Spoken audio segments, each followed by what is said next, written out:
Hello friends, how are you? Welcome to SST की part. और हम लोग कर रहे हैं इस पूरे पार्ट में ठीक है। पार्ट 1 हम लोग कवर कर चुके हैं सोलर सिस्टम के बारे में। ठीक है, सोलर सिस्टम यानी कि ज्योग्राफी में सोलर सिस्टम के बारे में, सोलर सिस्टम में सन, डिफरेंट प्लैनेट के बारे में, ये सब सारी चीज हम लोग कर चुके हैं। सो आज जानेंगे हम लोग जिस प्लैनेट पे हम लोग रहते हैं, अर्थ, उसके बारे में।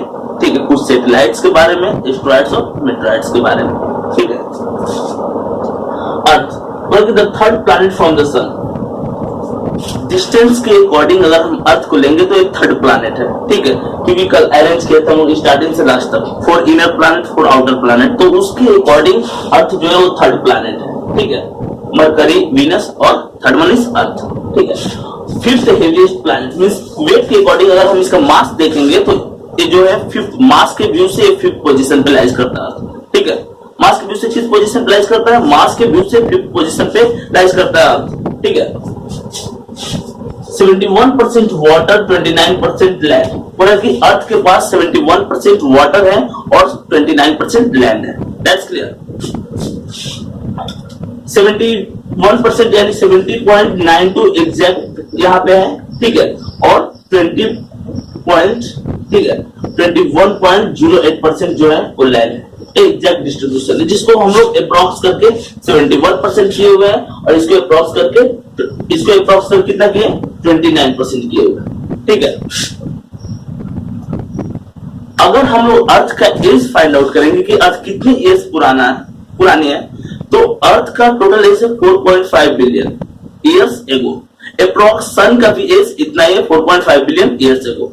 ठीक है, so third planet due to distance, इसके बाद fourth heaviest planet due to mass, and अगर हम लोग इसमें अगर कंपोनेंट लेंगे, ठीक है, तो 71% वाटर है और 29% लैंड है अर्थ पे। यहाँ पर हम लोग जानेंगे, एक क्वेश्चन आता है इस क्लास में, इस चैप्टर में, why earth is known as blue planet. Earth को ब्लू प्लैनेट क्यों बोलते हैं?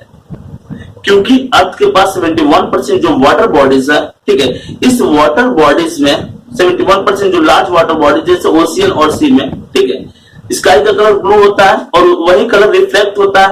क्या होता है? वही कलर रिफ्लेक्ट होता है, स्काई का कलर। ठीक है, और उसी रिफ्लेक्शन के रीजन के चलते क्या होता है, जो अर्थ को अगर हम लोग स्पेस से देखेंगे तो ब्लू अपीयर होते हैं। ठीक है, it has one natural moon. Different जो प्लैनेट है, स्टार्टिंग से हम लोग जो डिफरेंट प्लैनेट को लिए हुए हैं, हर किसी के पास नेचुरल मून है। ठीक है, और अगर हम हर किसी के पास स्टार्टिंग में दो को छोड़ दो, मरकरी और वीनस के पास कोई नेचुरल मून नहीं है, अर्थ के पास 1 नेचुरल मून है और मार्स के पास 2 नेचुरल मून है। इसके बाद इसके इंक्रीज करते जाता है। जुपिटर के पास 67 है, उसके बाद आपका सैटर्न के पास 62 है। ठीक है, यूरेनस के पास 27 और नेपच्यून के पास 21। ए डिफरेंट बुक में डिफरेंट नेचुरल मून दिया हुआ है। ठीक है, it has natural moon, it has natural, एक ही नेचुरल मून है इसके पास। ठीक है, एक चीज हम लोग जानेंगे, रिवोल्यूशन टाइम और रोटेशन टाइम। अर्थ का रिवोल्यूशन टाइम क्या है, अर्थ का रोटेशन टाइम क्या है?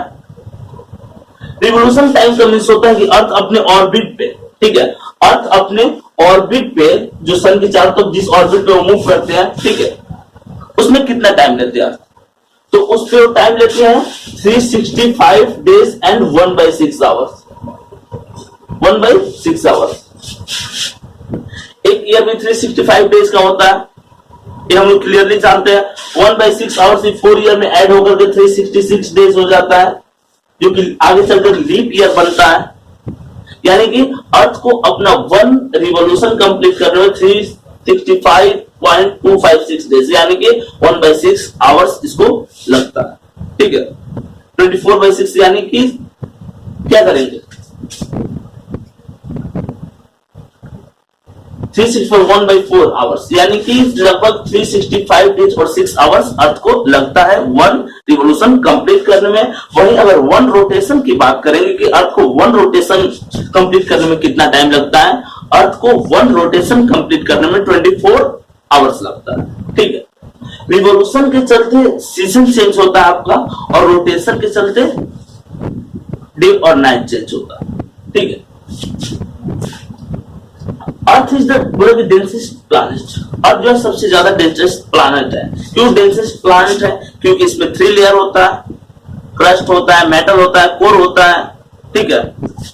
और सब लेयर का अपना अपना विड्थ है 35 किलोमीटर। जैसे आपका किसका विड्थ है? 35 किलोमीटर विड्थ है आपका क्रस्ट का, 3500 किलोमीटर विड्थ है आपका मेटल का, ठीक है। अप्रॉक्स 5000 किलोमीटर विड्थ है आपका कोर का। तो अलग इसका डेप्थ जो है काफी ज्यादा, इसलिए डेंसेस्ट प्लैनेट कहा जाता है, ठीक है। कंपोनेंट जानते हैं कि अर्थ के एटमॉस्फेयर में कितने परसेंट कौन सी गैस अवेलेबल है। अर्थ के एटमॉस्फेयर में 78% नाइट्रोजन है, ठीक है, 21% ऑक्सीजन है, 0.93% ऑर्गन है और 0.04% कार्बन डाइऑक्साइड है, ठीक है। इसके बाद जो रिमेनिंग आपका कुछ समथिंग परसेंटेज बचता है वो डिफरेंट गैसेस का मिक्सचर है, ठीक है। Earth has 3 layer, crust, metal और कोर, जानते हैं हम लोग। और यही क्रस्ट जो होता है, क्रस्ट लिथोस्फीयर का पार्ट होता है, ठीक है। लिथोस्फीयर जिसपे सॉइल अपीयर रहता है, रॉक अपीयर रहता है, प्लेट्यू या डिफरेंट फिजिकल फीचर जो अर्थ का है वो अपीयर रहता है। यही क्रस्ट यानी लिथोस्फीयर पे हम लोग रहते हैं। It has atmosphere, lithosphere, biosphere and hydrosphere.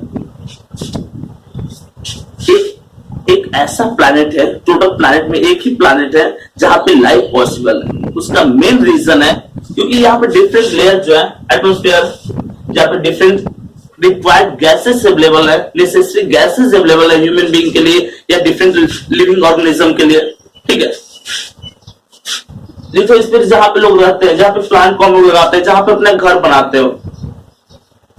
और हाइड्रोस्फीयर, वाटर बॉडीज यानी हाइड्रोस्फीयर, ठीक है। यहाँ पे अगर हम लोग देखेंगे लिथोस्फीयर, हाइड्रोस्फीयर, एटमॉस्फेयर जिस कॉमन बाउंड्री को शेयर करते हैं वो होता है बायोस्फीयर। और बायोस्फीयर ही क्या होता है? सुटेबल पार्ट्स होता है जहां पे ह्यूमन बीइंग या प्लांट सर्वाइव करते हैं, ठीक है। और बस एक ही प्लैनेट है अर्थ, इसी के पास अवेलेबल है और किसी प्लैनेट के पास अवेलेबल नहीं है चीज, ठीक है। लाइफ सपोर्टिंग गैसेस बोला कि ऑक्सीजन इज फाउंड हियर, ठीक है। लाइफ सपोर्टिंग गैसेस जो है ऑक्सीजन यहाँ पे है, ठीक है। और डिफरेंट प्लैनेट में ऑक्सीजन की अवेलेबिलिटी नहीं है जिसके चलते लाइफ भी पॉसिबल नहीं होता है। अर्थ mass is 5.97 into 10 to the power 24 kg।